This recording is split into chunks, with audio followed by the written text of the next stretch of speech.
எல்லாருக்கும் வணக்கம். நான் பிரதீப் பேசுறேன். ஃபுட் vloggers-ஓட முக்கியமான கண்டென்ட் எது தெரியுமாங்க? நம்ம ஸ்ட்ரீட் ஃபுட் தான். எந்த ஊர், எந்த நகரம், எந்த நாட்டுக்கு போனாலும் சரி, கண்டிப்பா ஃபுட் vloggers அந்த ஊரோட ஸ்ட்ரீட் ஃபுட்டை ட்ரை பண்ணி பார்ப்பாங்க. ஏய் டபுள் கலர் சேமி ஐஸ் டபுள் கலர் குடியா இத நம்ம ஊர் ஃபுட் vloggers மட்டும் இல்ல, வெளிநாட்டு ஃபுட் vloggers-ம் இத தான் செய்வாங்க. இன்டர்நேஷனல் லெவல்லயே ஸ்ட்ரீட் ஃபுட் ஒரு ஃபேமஸான கண்டென்ட் தான். This rolling day I had a coffee and donut along with a breakfast sandwich that was very delicious. Only eating New York City street food for a day? Let's get it. Everything I ate for $10 in China. First we went to this famous Sichuan noodle shop. One guy is on sauce duty and one lady is on noodle duty and each bowl is only $2. இந்த மாதிரி கான்டென்ட்க்கு views பிச்சிக்கிறதுனாலயே இது ஒரு ட்ரெண்டா மாறுச்சு. அதனால இந்த கான்செப்டை வச்சு பல யூடியூபர்ஸ் வீடியோஸ் போட்டாங்க. அப்படி நிறைய நாடுகளுக்கு டிராவல் பண்ணி வீடியோ போடுற ஒரு நபர் தான் ஆஸ்கர் கியூரி. இவர் இந்தியாவுக்கும் வராரு. இந்தியால vlog பண்ணி வீடியோஸ் எடுத்து போட ஆரம்பிக்கிறாரு. Miren a quién me encontré. Miren a quién me encontré. Me encontré un amiguito, una vaca en la calle.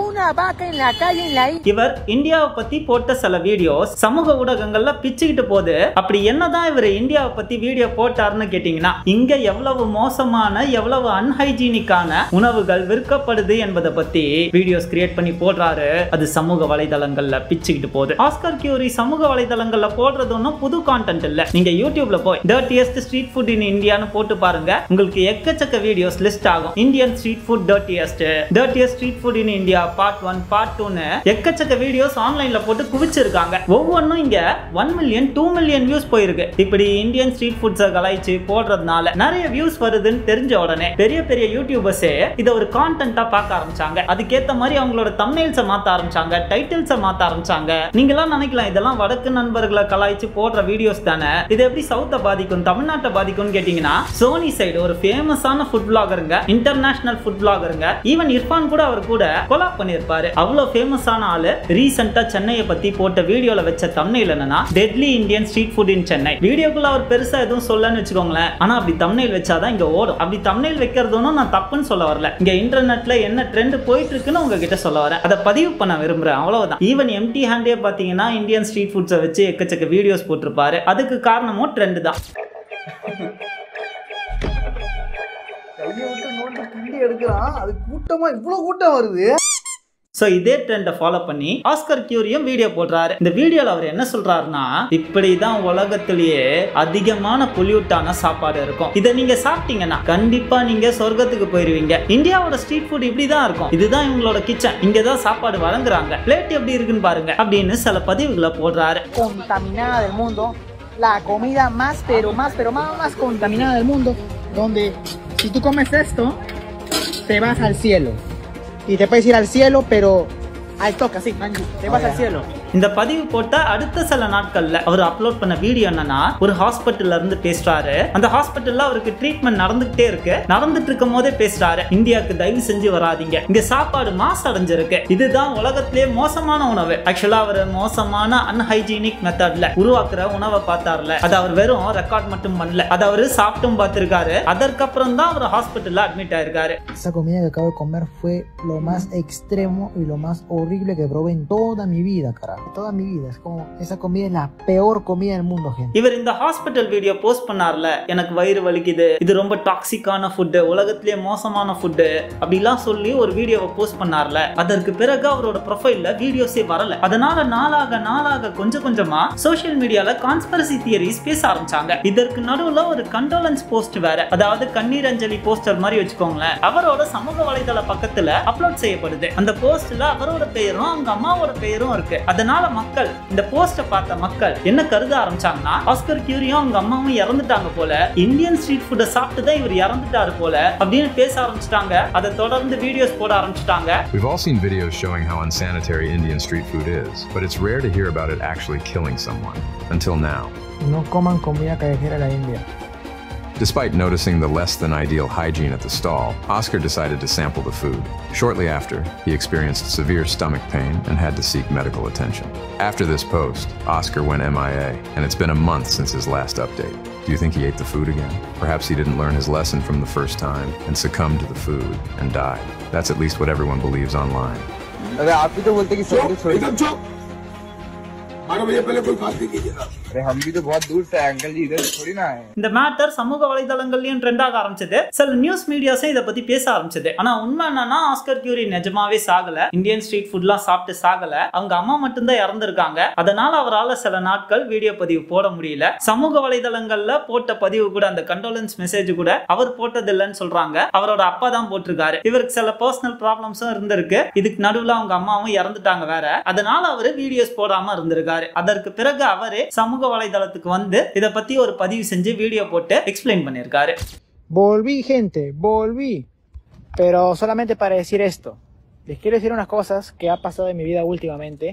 So Oscar கியூரிக்கு ஒரு பஞ்சாயத்துலாம் இல்லை, அவர் நல்லா தான் இருக்காரு. பட் இங்க இருக்க ஒரு முக்கியமான பிரச்சனை என்னன்னா நம்ம ஊர்ல தயாரிக்கிற நிறைய ஸ்ட்ரீட் ஃபுட்ஸ் அன்ஹைஜீனிக்கா தான் இருக்கு, சுகாதாரமற்றதா தான் இருக்கு. நீங்க கேட்கலாம் அன்ஹைஜீனிக் ஸ்ட்ரீட் ஃபுட் என்ன அவ்வளோ பெரிய பிரச்சனையான? FSSAI food safety and standard authority in India இந்த ஆர்கனைசேஷனோட சீஃப் எக்ஸிகியூட்டிவ் வரதனா ராவ் என்ன சொல்றாருன்னா இந்தியால அன்சேஃப் ஃபுட்னால ஒவ்வொரு வருஷமும் 600 மில்லியன் அதாவது 60 கோடி இன்ஃபெக்ஷன்ஸ் ஒவ்வொரு வருஷமும் நடக்குது. 4.2 லட்சம் மக்கள் இதனால மட்டுமே ஒவ்வொரு வருஷமும் இறக்குறாங்க. இங்க அன்ஹைஜீனிக் ஃபுட் ஹோட்டல்ஸ்ல வழங்குறத ரொம்ப நார்மலைஸ் ஆக்கிட்டாங்க. ஹோட்டல்னாலே அப்படிதானே பார்க்கும். இன்ஃபேக்ட் நாமளும் அதை பெருசா கண்டுக்கிறது இல்ல. நான் ஸ்ட்ரீட் ஃபுட்டை மட்டும் சொல்றது இல்லைங்க. எந்த உணவு விடுதியா இருந்தாலும் சரி, அது சின்னதா இருக்கட்டும் பெருசா இருக்கட்டும், அவங்க தெருவுல கடை போடட்டும் இல்ல 5 ஸ்டார் ஹோட்டல்ல 7வது மாடியில அவங்களோட கடையை வைக்கட்டும், அவங்க விற்கிறது உணவு. அதனால உணவு டேஸ்ட் இருக்கோ இல்லையோ, காசு கம்மியோ ஜாஸ்தியோ, அவங்க சுகாதாரமானதா தான் கொடுத்தாங்க. ஏன்னா அப்படி செய்ய தவறிட்டாங்கன்னா அது இறப்புல கூட முடியலாம். நாமளே நிறைய செய்திகளை பார்த்திருக்கோமே, எக்கச்சக்க செய்திகளையும் இறப்புகளையும் பார்த்திருக்கோமே.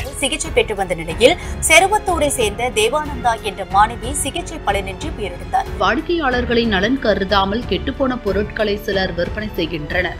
இதனால் தமிழகம் உட்பட பல மாநிலங்களில் மரணங்கள் ஏற்படுகின்றன. இங்க மக்கள் இறக்கிறது மட்டும் இல்லங்க, இன்டர்நெட்ல டர்ட்டியஸ்ட் ஸ்ட்ரீட் ஃபுட் இன் இந்தியான்னு ஒரு கான்டென்ட்டே உருவாகி இருக்கு. அந்த கான்டென்ட்டை வச்சு எக்கச்சக்க பேர் வீடியோ போட்டுட்டு இருக்காங்க. உண்மையை சொல்லணும்னா இந்தியாவோட மானம் இன்டர்நேஷனல் லெவல்ல பறந்துட்டு இருக்கு. ஆப்வியஸா அப்படி தொடர்ந்து பறந்தா இந்தியாவோட டூரிசம் பாதிக்கும், ஃபாரினர்ஸ் வரது கம்மியாவாங்க, அது நம்மளோட எக்கானமியும் தான் பாதிக்கும். அதுக்குன்னு நான் இந்தியன் ஸ்ட்ரீட் ஃபுட்னாலே மோசமான உணவுன்னு நான் சொல்ல வரல. அப்ராக்சிமேட்டா ஒரு 5-6 வருஷத்துக்கு முன்னாடி நினைக்கிறேன், ஷோலிங்கநல்லூர்ல ஒரு ரூம் எடுத்து தனியா ஒரு 5-6 மாசம் தங்கி இருந்தேன். அப்ப அந்த ரூமுக்கு கீழே அந்த வீட்டோட ஓனரே ஹோட்டல் வச்சிருந்தாங்க. அங்கதான் டெய்லி காலையில சாப்பாடு சாப்பிடுவேன். அது ஒரு குட்டி ஹோட்டல் தான். அந்த ஹோட்டலுக்கு அந்த ஏரியால அவ்வளவு மவுஸ். காலையில உங்களுக்கு அந்த ஹோட்டல்ல இட்லி கிடைக்காதுங்க, அவ்வளவு சீக்கிரம் காலி ஆயிடும். வேலைக்கு போற பொண்ணுங்க அங்க பார்சல் கட்டிக்கிட்டு பார்சல் வாங்கிட்டு போவாங்க. ஈவன் அந்த ஹோட்டல் அம்மாவே அவங்க பையனுக்கு அந்த ஹோட்டல்ல சமைச்ச சாப்பாடை தான் கட்டி தருவாங்க, லஞ்சுக்கு கட்டி தருவாங்க. அந்த ஹோட்டல் என்னதான் சின்ன ஹோட்டலா இருந்தாலும் டெய்லி சாம்பிராணி புகை போட்டு கொசுலாம் வராம பார்த்துப்பாங்க. காலையில அந்த ஹோட்டலுக்குள்ள போனாலே சாம்பிராணி வாசம் மணக்கும். அண்ட் அந்த ஹோட்டல்ல காசு ரொம்ப கம்மி. இன்னமும் கம்மியான விலையில ரொம்ப சுத்தமான உணவு செஞ்சு வீட்டு சாப்பாடு மாதிரி விற்கிற எத்தனையோ பேர் இருக்காங்க. அதனால இங்க ஹைஜீனிக் ஸ்ட்ரீட் ஃபுட் கம்மி காசுல விற்கிறது ஒன்றும் இம்பாசிபிள் கிடையாது. ஆனா விற்கிறவங்களுக்கு அந்த மனசு இல்ல, அவ்வளவுதான். இங்க இன்னும் சுகாதாரமான முறையில வீட்டு சாப்பாடு மாதிரி உணவை சமைச்சு விற்கிறவங்க நிறைய பேர் இருக்காங்க. ஆனா அதெல்லாம் நம்ம விளாகர்ஸ் கண்ணுக்கு தெரியுமா தெரியாதான்னு தெரியல. கரெக்டா அன்ஹைஜீனிக் ஸ்ட்ரீட் ஃபுட்டை விற்கிறவனா பார்த்து ப்ரமோட் பண்ணுவானுங்க.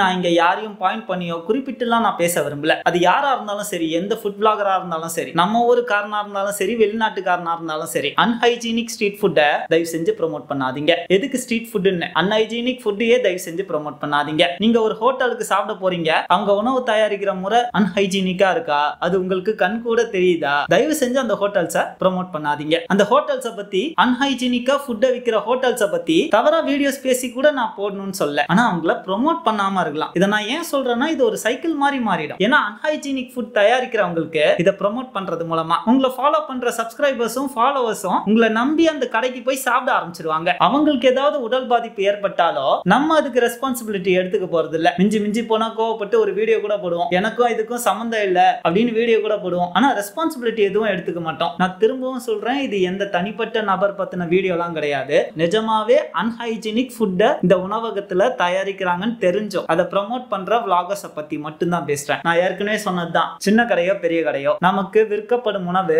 சுகாதாரமானதா தான் இருக்கணும். அது முதல்ல கஸ்டமர்ஸ் ஆன நம்ம மண்டையில ஏறணும், அப்பதான் செல்லர் மாறுவான். இல்லனா இந்த சைக்கிள் தொடர்ந்து ரிப்பீட் ஆயிட்டே தான் இருக்கும். இங்க இறப்புகள் நடக்கும், இன்ஃபெக்ஷன்ஸ் வரும், வெளிநாட்டு யூடியூபர்ஸ்லாம் நம்மள வச்சு செய்வாங்க, கடைசி வரைக்கும் தீர்வு மட்டும் கிடைக்காது. சோ இதை பத்தி பேசணும்னு தோணுச்சு, அதுக்காக தான் இந்த பதிவு. இது என்னோட ஒப்பீனியன் மட்டும்தான். உங்களோட கருத்துக்களை கீழே கமெண்ட் செக்ஷன்ல தெரிவிக்கலாம். நான் கண்டிப்பா ஒவ்வொரு கமெண்ட்டையும் படிக்கிறேன். கூடிய சீக்கிரமே உங்களை வேற ஒரு வீடியோல வந்து சந்திக்கிறேன். நன்றி, வணக்கம்.